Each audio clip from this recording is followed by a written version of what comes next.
Hello, everybody, and welcome to Sofa Recordings here on MUXX TV. Thank you so much for being with us today, and thank you so much for being here. It's a great pleasure to have you on the show. Paul Freeman is here today, and I'm happy to say that I've met you before, so I know everything about you. But we're going to tell everyone else out there. No, I do not know everything about you at all. I do know that you are from Wales, and that you grew up in Wales, and that you were named after Paul McCartnney.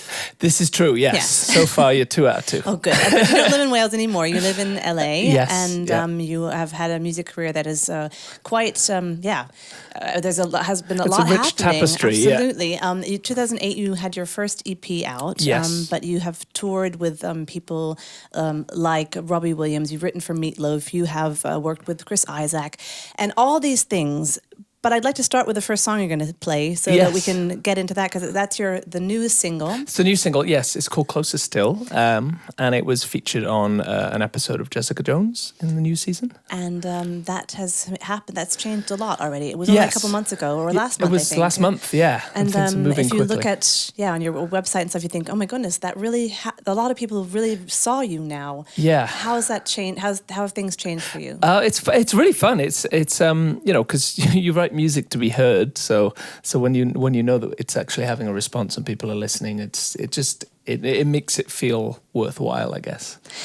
It's a song about love because it's I think it's a proposal in the series. Did you write it for the series, or did you write it for someone else? I wrote it about my wife for the series. Okay. It was written in about I think she was getting ready to go out. We were going out for some dinner, and it takes a little longer for some ladies to get ready. So while I was sitting on the sofa, so I was waiting for her to be finished, and I picked up the guitar, and it happened to be in this kind of open tuning. So I started noodling around with it, and about 10 minutes later, the kind of birth of this song started. 10 minutes is nothing for a lady to get ready, by the way. No, it's nothing at all, but she'd already had an hour before that, so... But was it romantic when she came out and said, oh, you look so beautiful, I'm going to play you the song now? Of course. She's the most beautiful woman in the world. So. Did you ever go out that evening? Yes, we did, I won't go into any more details than that. So we'd listen to you playing Closer Still. I'm going to talk to you about how that came about, that you got it for the series. Yeah. But we want to hear some music first. Okay, so Paul Freeman and Closer Still. Thanks for having me.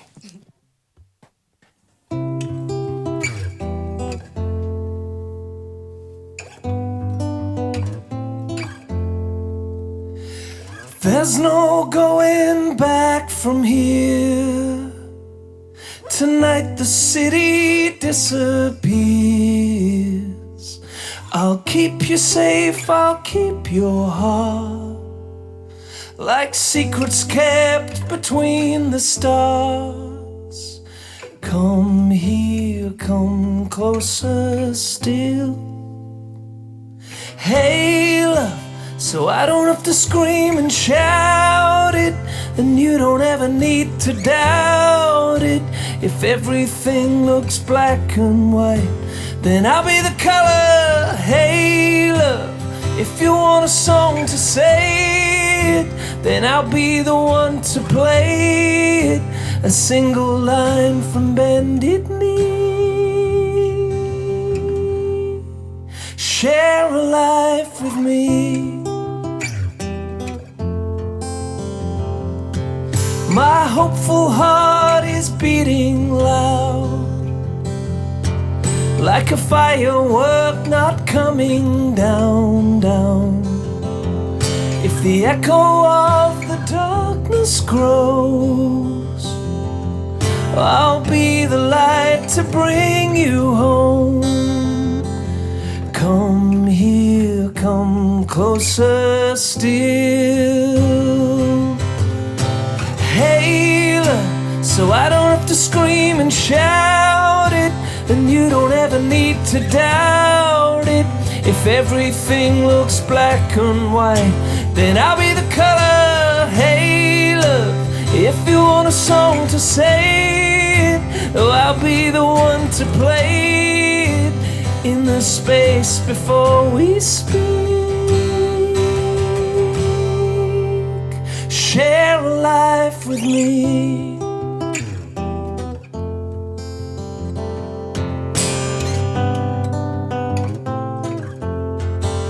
Share a life with me.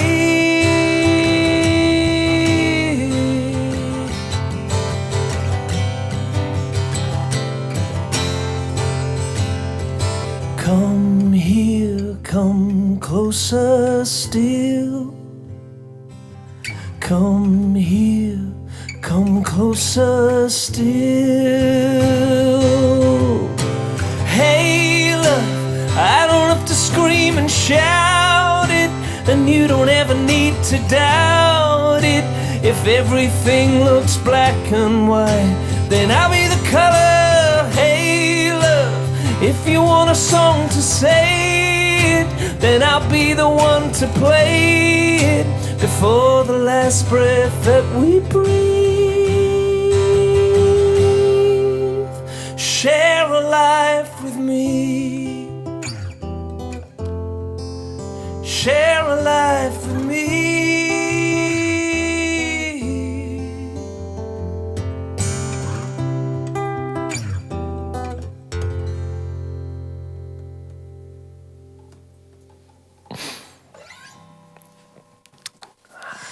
Really, such a beautiful song. Thank you, darling. When you played it for her that night, was Yes. it just like this, or how much has been changed since you wrote it? It was slightly different. I changed some of the lyrics as I went, but the chorus was pretty much exactly. That was the first thing that I wrote, was the chorus.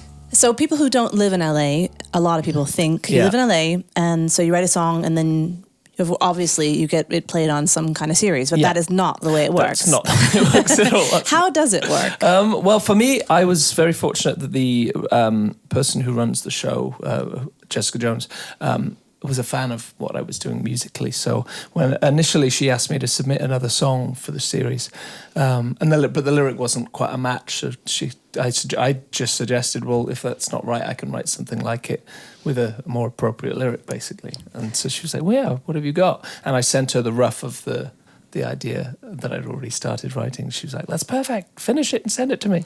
So that's kind of how it worked. And and you never know whether it's going to end up in the show, because editors' scenes get cut all the time. But I felt fairly confident it was going to end up in there when they asked me to go and be in the show and fly to New York and be on camera. So exactly, you didn't just write it, you were also in the show. You're part of the show. Yeah. Was that a first for you, being on a TV show? I did I played a musician about 5 years ago on an ABC family show, which is basically, the same thing. Had a couple of lines and that was it. But yeah, but this was on a much larger scale. That was a smaller production. This was a huge thing. Is that a direction you'd like to go into sometime? No, I have no interest. No, really? No, I'll leave that for the wife. And she's also very, very successful in what she's doing as well. She does really well. Yeah. You guys can look up his Instagram account and you can see lots of lovely things you write about your wife. And she does too, by the way. I checked. I want to make sure she did the same. But it's so nice when on your anniversary you put the lyrics of the song you wrote for her when you first met and that kind of stuff. Yeah. It's just so nice. And she must be really in love with you as well. So how do you guys deal with being apart so often with the jobs that you have? We try and have a 3-week rule if we can. Mm-hmm. So we're not, because we figure if we're both working, then we can probably afford for one of us to have a flight somewhere to where the other person is. Communication's the key, really. We've got to, kind of stay, connected in that way. We try and speak as often as we can, And do you think, that's a digital world. Is that something as a musician that is a good thing? As a couple, of course it is, but as a good thing, how do you think that has changed since 2008 when you really started making music for yourself or for other people? Totally. I think that it's... I think there's a lot of benefits to it. I think it's an ever-changing landscape. But, for example, with Closer Still, it got to top 5 in Spain on the charts over there and stuff like that. So it's kind of that is a market that I wouldn't have been able to tap into in 2008. Now it's kind of blown the roof wide off, and you can kind of have success anywhere. And it's made the world smaller as well, which I think is really good for musicians. So now you can have careers in different countries that you would never really get to. If you had even with a major label behind you, you might not have radio success in Indonesia, but now you can have 1 million listeners in Indonesia. Such a nice thing, and strangely enough, not because they're strange countries, but just because you live in LA and you're from Wales, but you are really successful in the Netherlands and in Belgium, for example. Yeah. Why do you think that is? I don't know. I think maybe because their English is really good. That could be, yeah. And they can understand what I'm saying. And not such in Wales, people don't speak English very well. well, basically. No. English is the second language. Absolutely. We'd like to hear some more. Forgotten Friends. Forgotten Friends, yes. About what? Or about who? It was inspired by an old high school friend who friend requested me on Facebook, and his friend request has been sitting there for quite some time without me liking it, because I didn't really like him in the first place. We were not really friends in the first place. Mm-hmm. Let's put it that way.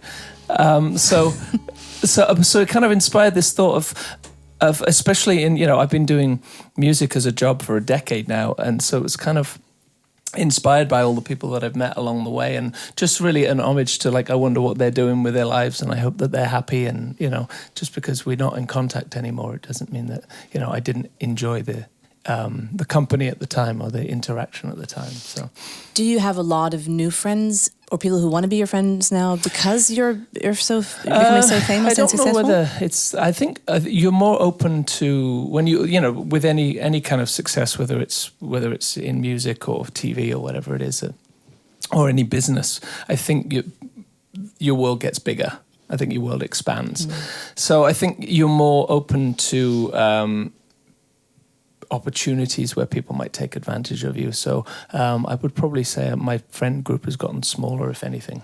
And you're probably very, let's say, what happens when you live in LA, because you get, people want to be friends with you if you're important. Totally. When I lived there, I always hated the parties. You'd talk to people and they'd go like this, yeah, great to talk to you. And then they'd look around to see who else is there. Oh God, that drives me mad. I know, it's horrible. They're talking to you and they're like, hey.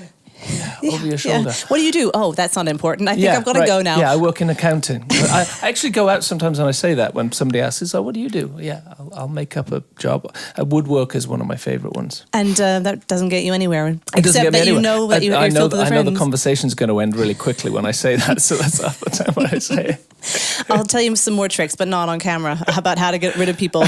We want to listen to Forgotten Friends now. I'll do that. I've got to go. I see someone over there. All right, bye-bye, darling. Bye-bye. We'll do lunch. I'll just tune up, because it's much better in tune.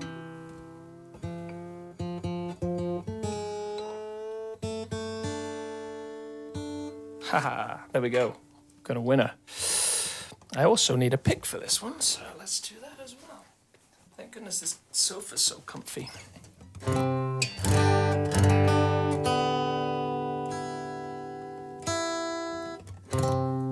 Thank you for being patient at home.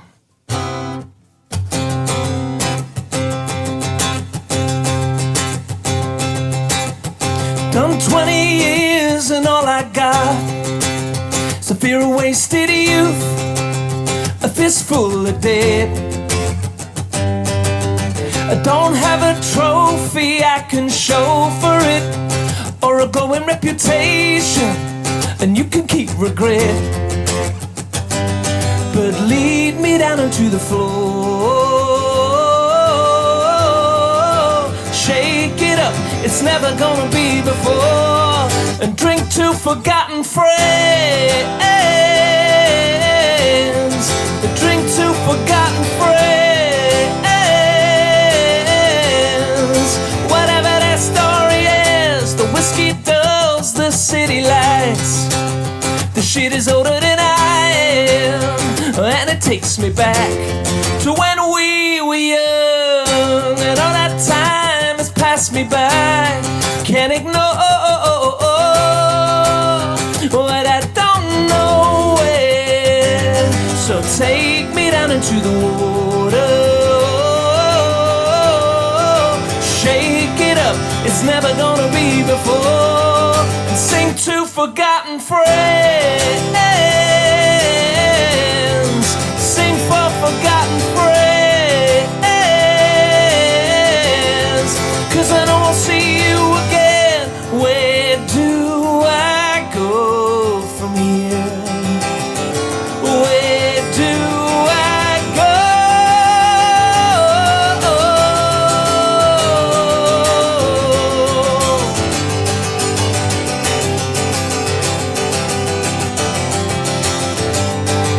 And I hope you're here with me when my time is up. Oh, I hope you're here with me when I'm done. Oh, I hope you're here with me when my time is up. Oh, I hope you're here with me when I'm done. Oh, oh, oh, oh, oh, oh, oh. Shake it up, it's never gonna be before. So drink to forgotten friends. Drink to forgotten friends. I know I'll see you again. So drink to forgotten friends. I know I'll see you again. Yeah, well, I know I'll see you again. Well, I know I'll see you again.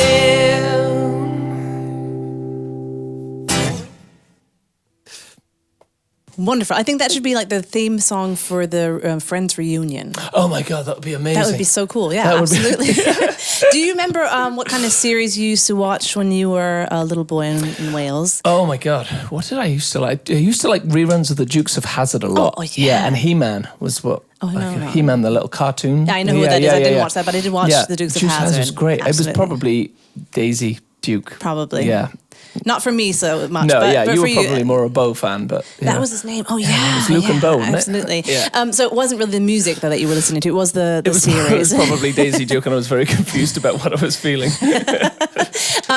You are a self-taught musician, which means that you taught yourself all the stuff you can do by yourself. And there are two different interesting stories. The one is the guitar you found. Yes. What was that story? That was I was about 9 years old, and the house down the street was doing like a renovation, and my brother and I were on our BMXs riding around the streets, and there was an old Spanish guitar sticking out the top of this like dumpster, with the Americans call it, skip.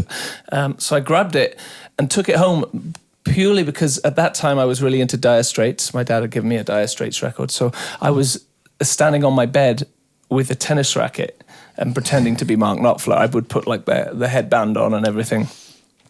And I just took it home because I wanted a real guitar to look cool in the mirror. And I got it home and started to mess around with it. And my dad then bought me a chord book. Mm-hmm. So I started to kind of teach myself chords, and then that was it. I think about a year later I wrote my first song.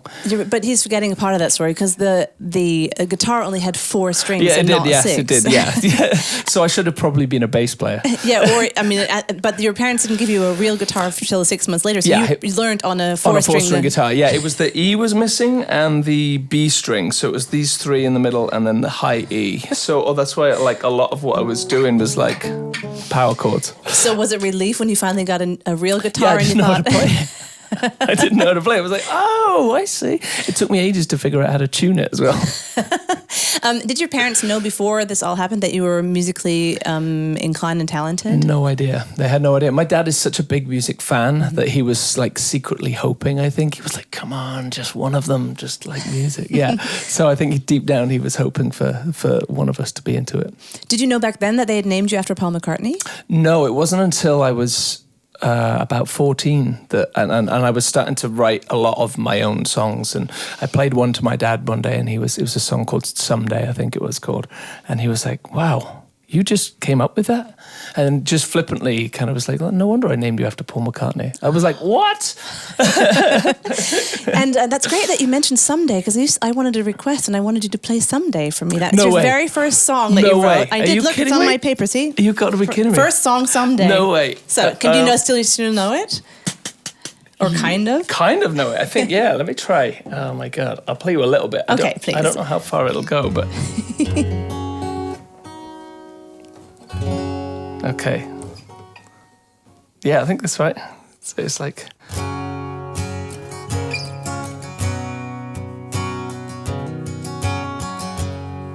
It's really country. Someday, oh, I'll take you away to find a better place.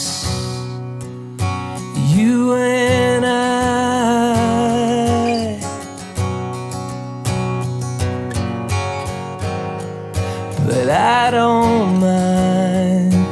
Do you mind? No, I don't mind being on my own. On my own. That's about all. I don't remember what the second verse was. That is the first song he wrote. Yeah. I mean, I used all my chords. But that's amazing. Yeah, that's a good song. You should make something out of it. Yeah, I was also trying to listen to the word tonight in it because you don't like to use the word tonight in your songs. I did tell you that. Is it in there? Yeah, you know what? I have there's that pet peeve when the word tonight is just thrown at the end of a line. Just like, you know, if I went, someday I'll take you away tonight.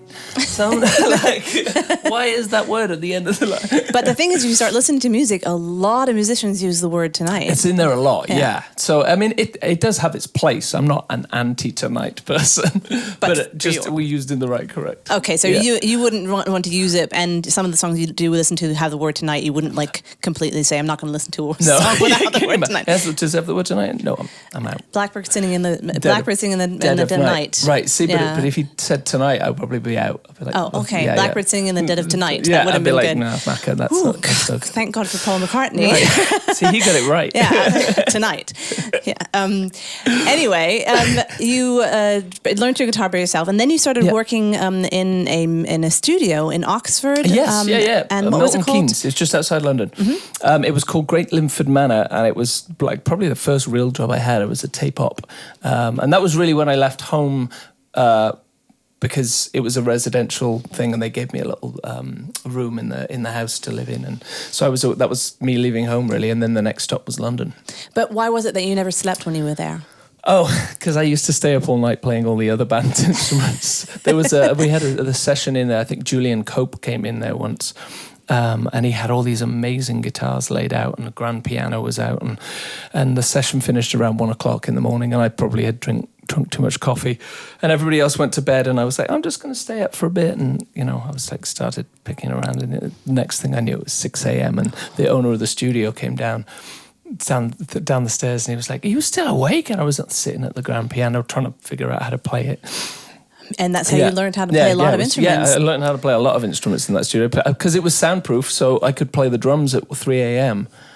when everybody else was in bed and nobody would hear me. So. But see, the thing is that I think you don't realise that most people just cannot sit down and play the drums or learn. That's a major talent to be able to do that. There is that. Well, I did also. I was very in the time that I was there. I was very lucky to watch some amazing musicians do what they do. So I kind of try to learn from osmosis. We'd like to learn from your music, so we'd like to listen to some more, and we'll listen to Colours now. This is this is a brand new song. I think it's going to be a single later this year. It is written with my friend Stuart Crichton, who is a Scottish guy. Did some work with Depeche Mode and Khalees more recently. So him and I wrote this together, and we'll see what happens with it. Do you know what it's, or can you tell us what it's about? It's kind of a summer song, like a kind of nostalgic nod to falling in love with someone when you're on holiday with them and then never seeing them again. Oh, but that moment of just pure, like anything could happen, kind of that feeling. Well, I know one thing for sure. You're not going to be hearing the word tonight. Oh, well, I hope not. I may have stitched myself up. At the end of the line, yeah, I mean. Right.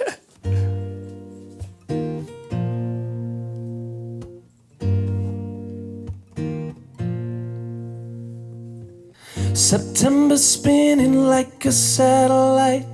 We'll all go back to our black and white towns. Your words are ringing and they're making sense. I was always on the fence, now I'm not alone. It ain't over, and you know it. You know it doesn't matter, alright. Forget what they told you till you're older. You know it's gonna be alright. Ooh, hold on to each other. Let's paint the sky with color. Yeah. Ooh,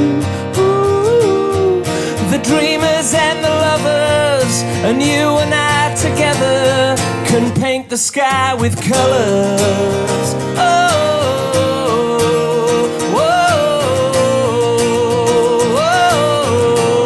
let's paint the sky with color. Oh, yeah.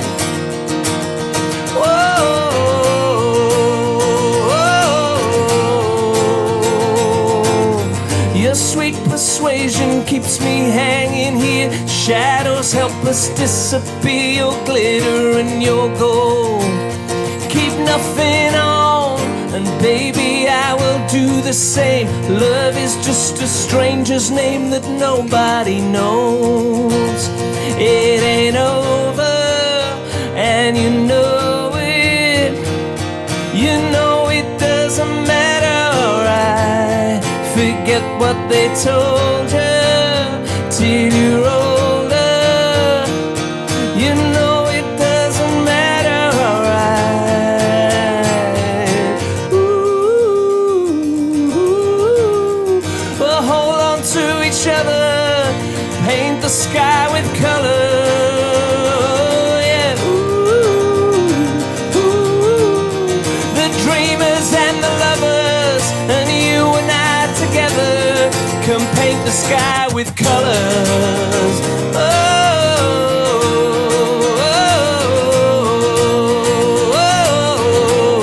Let's paint the sky with color, with color, with color.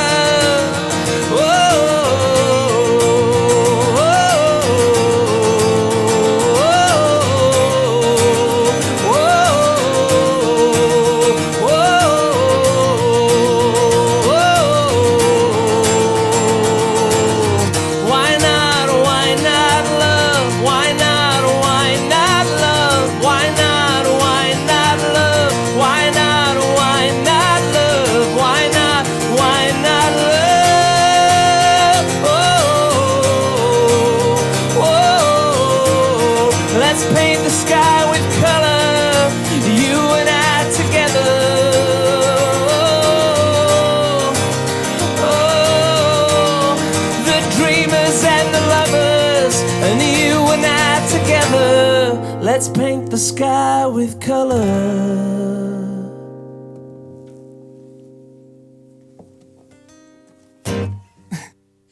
It really is such a wonderful feeling when you're in love and young and the first love. And I just went on this magical holiday and stayed this place. It's like Eagles Villas in Greece, Right. overlooking the Mediterranean Sea. It was just magical and the serenity and stuff. And I was thinking while I was there that this feeling of being completely out of the normal world doesn't happen very often when you're you're my age anymore. It happens a lot when you're young. Yeah. Do you think as a musician you're lucky enough to have that feeling a bit more often? Yeah, I do actually. Tommy, my manager, and I were talking about it today. You know, one of the things that I try and practice on a daily basis is gratitude for the life that I get to see the world by just doing this. Mm-hmm. It's kind of amazing, really. You know. Do you? While you're doing it, do you feel the feeling of, or is it later on, in the evening when you're done, you think, oh my goodness, that was so lucky? No, I try and be present to it at all times. Like this right now, it's so much fun. The fact that I'm, here in Germany with you, just talking and playing music is it's fun. It's really, I feel very blessed. Oh, well, thank you for being here. Yeah, we're very blessed as well. I love it. You were just talking about who you worked with on Colors. Yes. You worked with so many people. Yeah. Do you now get to choose who you work with, and is it? And it's a hard question to answer because back then I'm sure you also were very happy when people asked you to work for them too. But now is it nicer because you can say? Yeah, I guess I can be a bit more selective. Mm-hmm. I try and work with people I like versus sometimes you get put into situations, and I have been put into situations, and it's not you don't like the person, but you just don't connect on a personal level, and it's very difficult to be creative when you don't connect in that way. So I've got a few writers and producers in LA that I really like, and I know that we're on the same path to always do something different and try and evolve and change. And that's what inspires me. Isn't some people go in and they do the same thing over and over, and it works for them, and they are very successful at it, but I try not to write the same song twice. What about when you're writing for other people? How does that work? Do they call you and say, will you write me a song? Or is it more like you have a song and you send it to them, and then what happens when they want to change it? It works both ways. if somebody's going to cut it, like for example, the Meatloaf track that you mentioned earlier, that was a song that I wrote with a friend called Rain Maida. Mm-hmm. Who is in a band called Our Lady Peace. And we wrote the song together, and it was originally going to be for me. And as I was cutting the vocal on the demo of it, I kind of, over the microphone, I was like, mate, this sounds like a Meatloaf song. I don't know whether I'm ever going to use this. So I don't know what we can do with it. And I kid you not, a week later, he got a phone call from the producer, a producer friend of mine saying, I'm producing the new Meatloaf record. We're doing Bat Out of Hell 3. Do you have anything that could work? And my friend Rain was like, well, it's funny you should say that, because, and he sent him over the song, and they changed some of the lyrics of the second verse because they wanted it to be more theatrical and more and I was totally fine with it because I didn't have an emotional attachment to the song. But if it was something like, the first song, Closer Still, which I'm really attached to because I wrote it about me, about my wife, it would be difficult for me to give it up. But once you've written something, you kind of give it up anyway because you don't own it anymore. The listener owns the song and they can interpret it however they want. Oh, that's how you see it. I haven't. Yeah. Not a lot of musicians, or I don't know all the musicians, but I haven't heard any musicians say that to me before. A lot of musicians say, it's my song, and I'm glad if people like it. But I never heard someone say it belongs to the audience. Yeah, I think I own it when I'm writing it because I get to kind of navigate and dictate where it goes. But I think once it's out there into the world, that everybody owns it. I do want to get back to that Meatloaf thing because I think the idea of the power of thought and believing in things is so amazing. Oh, yeah. Some people think I'm crazy for thinking that. You obviously don't, because you must believe in it too. How often has that happened that I have these situations where I think, oh my goodness, everything's not working, and then an hour later someone will call and say, oh, I have this job for you, or I have or a friend will call, and I think, what is that? Yeah. Do you have that too? The power of intention, I think it's called, or whatever it is. I'm a firm believer in that. Tommy and I actually, we write down our goals. Oh. And you'd be amazed if you do that at the start of the year and pick 12 things that you want to achieve in the year and go back to it at the end of the year without fail. You've probably achieved all of them. It's amazing without you even really focusing on it. It's just, I think the power of intention it's real. And sometimes you just have to be really careful what you wish for. Totally, yeah. You've got to be really specific because you could just, I got a friend in Los Angeles who said, I want to be on a TV show, series regular TV show. She wasn't specific with what type of show and how much it paid and all those things. She got the job, which is great, but it wasn't a very well paid job. And she was tied to a long-term contract. So now she's like, I really want to get out of this job because she wasn't clear. But if she was specific, I feel like it probably would have been all right. I would talk to you about this for ages, but we have to. I'd love to listen to some music as well. Supersonic is Oasis song. It's an Oasis song. Why did you pick an Oasis song? Because this was one of the first moments in my life where I really realized this is what I wanted to do for a job. I saw them when I was about 14 years old in a pub in Bristol. Randomly, I didn't know they were going to be playing that evening, and I was there from going to like a matinee show in the afternoon, and all of a sudden this band comes in and starts setting up, and I see Liam Gallagher walk out from behind the bar in a white Adidas tracksuit, and it was just blew my mind. I was like, he looked like the coolest person I'd ever seen in my life. I think he thinks he is the coolest person. Right, it was just amazing. And so 14-year-old me has always had a crush on Liam Gallagher and Oasis. So I think this record genuinely changed my life because it was their first official single, and I bought all the copies I could buy of it. Did you think the way they acted was cool back then?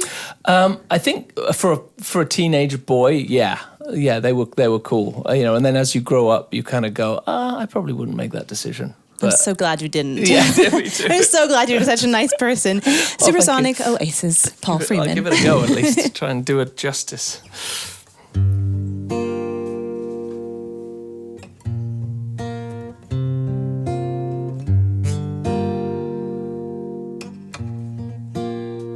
I need to be myself.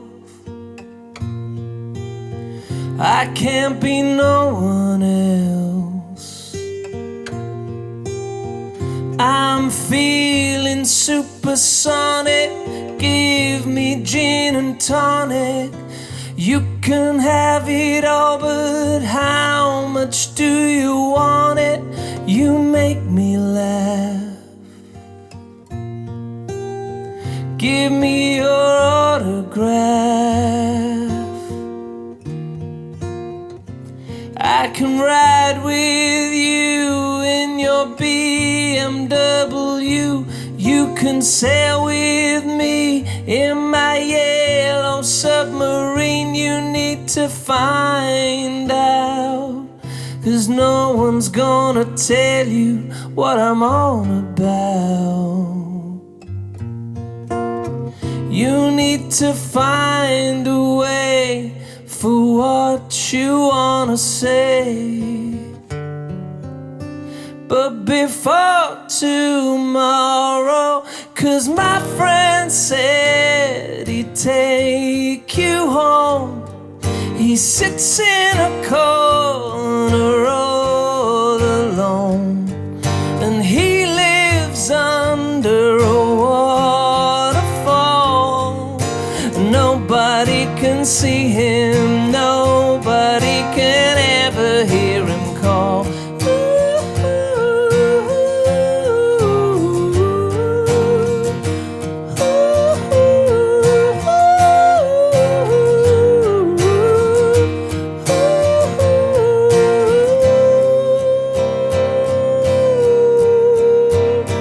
You need to be yourself. You can't be no one else. I know a girl called Elsa. She's into Alka-Seltzer. She sniffs it through a cane on a supersonic train, and she makes me laugh. I got her autograph, and she done it with the doctor on a helicopter. She's sniffing in a tissue, selling the big issue. When she finds out, no one's gonna tell her what I'm on about. You need to find a way for what you wanna say. But before tomorrow, 'cause my friend said he'd take you home. Go sit in a corner all alone. He lives under a waterfall, and nobody can see him, nobody can ever hear him call. Nobody can ever hear him call.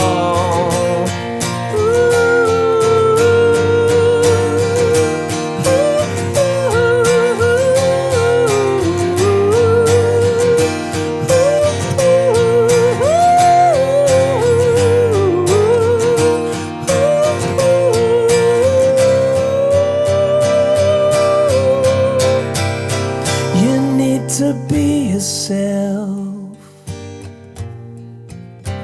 You can't be no one else.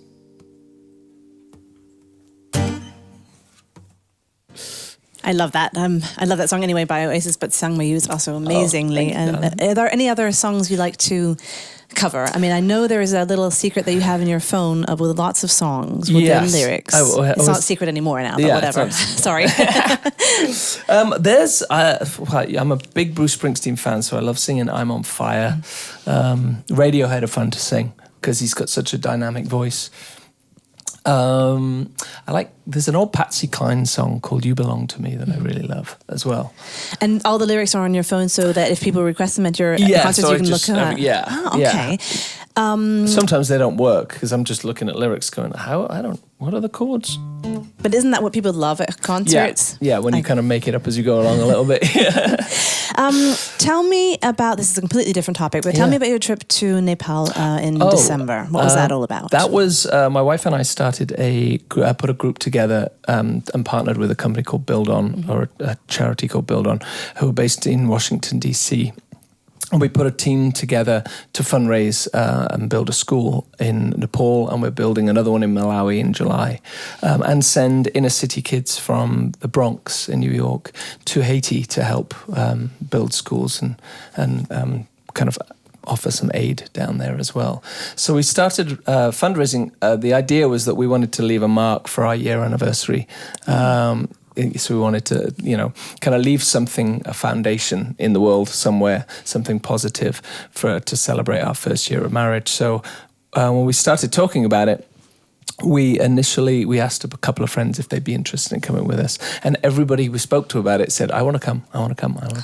So we kind of started off with the idea we would do one school, and now we're on to 3. So it's an ongoing thing, and I have to say my wife is amazing. She does a lot of the due diligence and heavy lifting for stuff. But tell me about the feeling when you're there and you see the kids. It must be. It was unbelievable because we were the first Westerners that they'd had in the village. So the whole village came out. There was about 350 people that lived there, and they gave us a big parade and did some traditional dancing and stuff.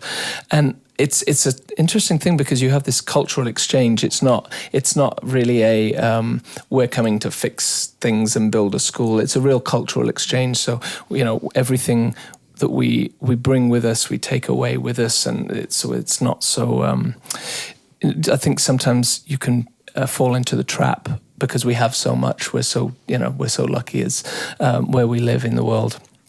It's so easy to go there and go, I want to give you my jacket. I want to give you and it's not always the healthiest and best thing, So it was phenomenal. It was, it sounds like a cliche, but it was like life-changing, really. I can't imagine. I've never been there, but I can imagine the whole idea of and then being really careful about it is really important. How did you research on it beforehand? Well, Build On have been kind of partnering with people and different organizations for 25 years, 26 years. So they've done a lot of research, and I think we were very fortunate that they have probably made a lot of mistakes on our behalf. So when we go there, they give you instructions on how to kind of what's best for the community, really, because that's really what all you're trying to do is help the community, and in the long run, versus just go in and give it a quick fix. We're trying to just give them something that's sustainable.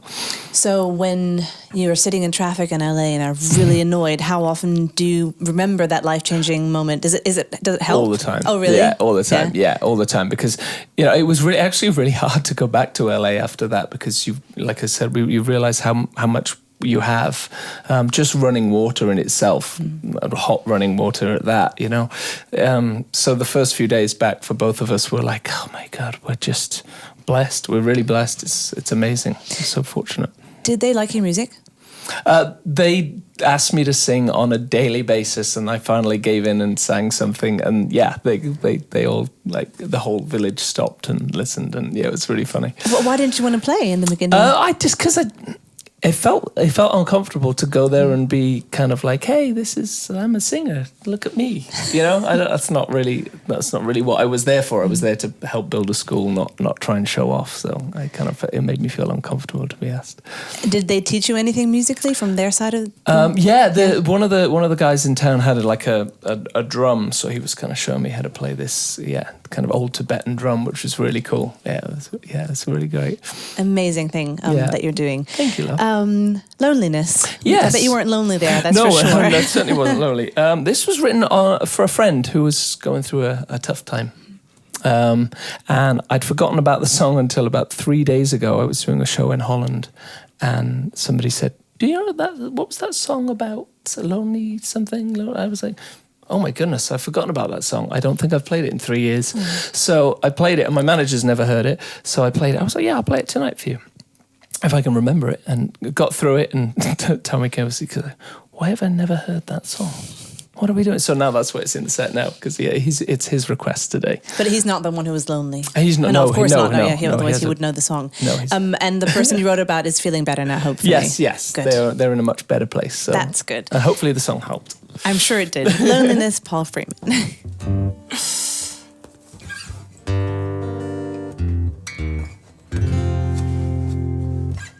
Paint a smile no one knows. You can never tell how deep it is, the bottle or the hole. Insincere, pointless games keep a hold on you and use up all your strength and all your faith. When your loneliness is a river, I will try to pull you to the shore. And you can lie to your friends, but the coat you wear does nothing to protect. It just keeps you numb from them. You break hearts when you get close. You think the good in you is nothing but a ghost. But honey, I'm not so. When your loneliness is an echo of an empty sound coming off the wall. Yeah, when your loneliness is a river, I will try to pull you to the shore. 'Cause when silence keeps you up at night, I'll find something to say. The dreams we had as children, they don't always have to fade.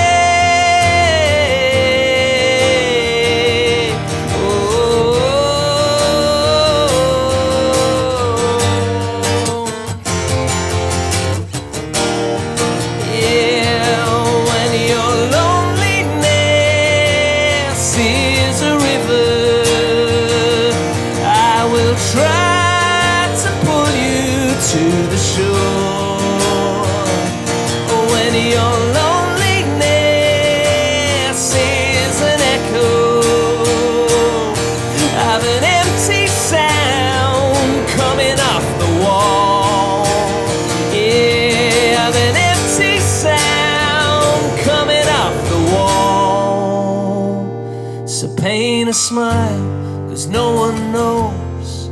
You can never tell how deep it is, the bottle or the hole.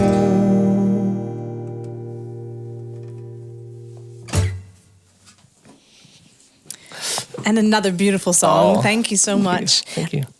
You have been able to fulfill so many dreams in your life already. You make beautiful music. You work with lots of amazing people. You live in a very interesting place like LA. Yeah. You found the woman of your dreams. What are the great? Isn't it? Yeah, it must be. It is. What are the next dreams you still want to work on? What is on the list of 12 things for this year, for example? I think for me to be a little bit more kind of expressive with my music and to travel a lot more with it. To continue on the same path, but to dream a little bigger. What do you mean by being more expressive? Because when I listen to your songs, I think you are being expressive. You feel so much when you listen to them. The lyrics are really deep. Yeah, I think for me it means to be, going back to what we were saying earlier, to be my present self in every moment, and so that I can connect. When I'm singing the songs, I can connect more fully, because there have been times in my life where I've toured and I've played, and I've thought the show went fine, but I wasn't connected to what I was doing in the moment. So that's what I mean in that way, just to be more connected to myself and to the audience as I take this journey forward. And that can be probably pretty tiring sometimes though as well if you're connected all the time. Sometimes it might be kind of like today I'm not going to be that way. Yeah. I think there are moments where you kind of have to phone it in a little bit because you do so much of it, but at the end of the day, it's only music. Don't say that. No, but I disagree completely. But you know what I mean? It's like I'm not curing cancer or anything like that. So it's like it gives people joy, and if it gives people joy to hear me, the least I can do is be awake and present and be the other side of the mirror, for example, This may sound very sappy, but I think you are curing a lot of things by the things that you're doing. And music is a very important part of our lives. And so is the song Heroes. Oh, yes. Tell me about Heroes. It was written for my grandfather. It's been kind of knocking around for a couple of years now, but it's finally going to have its day. It's going to be the next single I release. My grandfather meant a lot to me because he was the only other musical person in my family. He was in the Welsh male voice choir. And he once came to America and did a show at the Hollywood Bowl. Mm-hmm. And one of the last things he ever said to me before he passed away was, I'd gone around the world, I've played in some wonderful places and cities. And one of the last things he said to me, he said, "You still haven't played the bowl, though, have you?" And so that was kind of like a little playful way for him to kind of, I think, tell me, keep going and keep doing what you're doing, and and maybe you'll get there. Oh, I'm sure you will. I'm very sure you will. Is it hard to sing the song for you because it's so close initially? down? Yeah, it was really. I've sung it so many times now that it's part of my DNA, I guess, and I guess it was in the first place because I'm his grandson. But when I was writing it, it was really personal. The vocal was emotional to sing for sure. Well, it's also emotional for us because it's the last song of the evening. So you guys sit back and enjoy this even more so. So this is Heroes. Thank you so much for having me. Thank you. I'm coming back in a second, but anyway, I'm going to say goodbye properly. Go anywhere.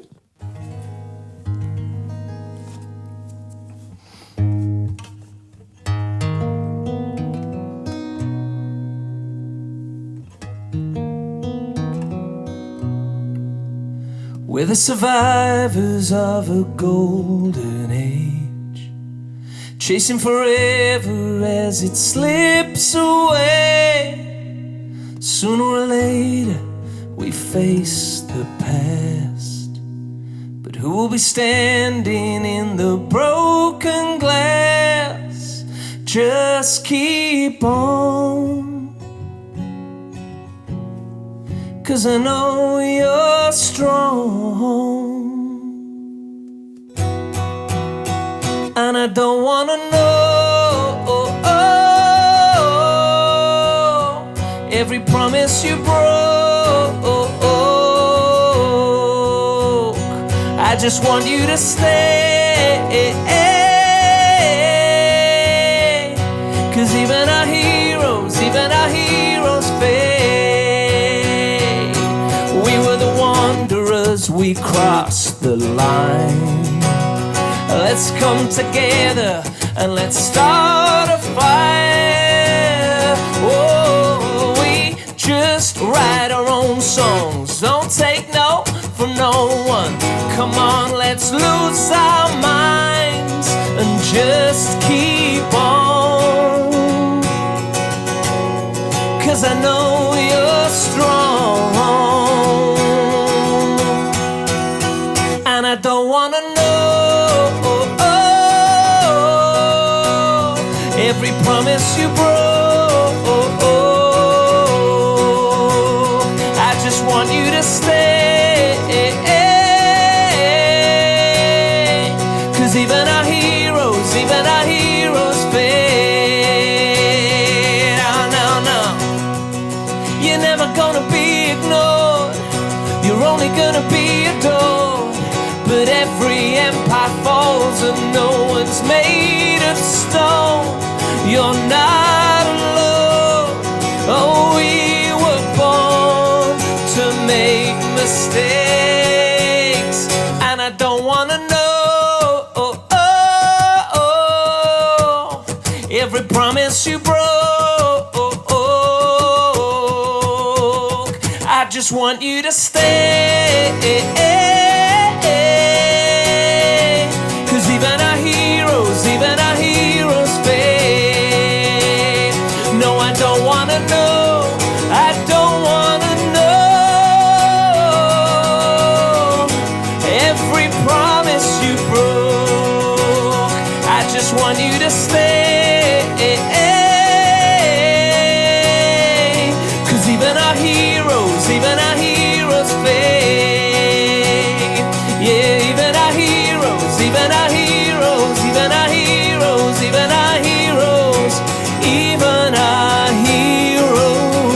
fade.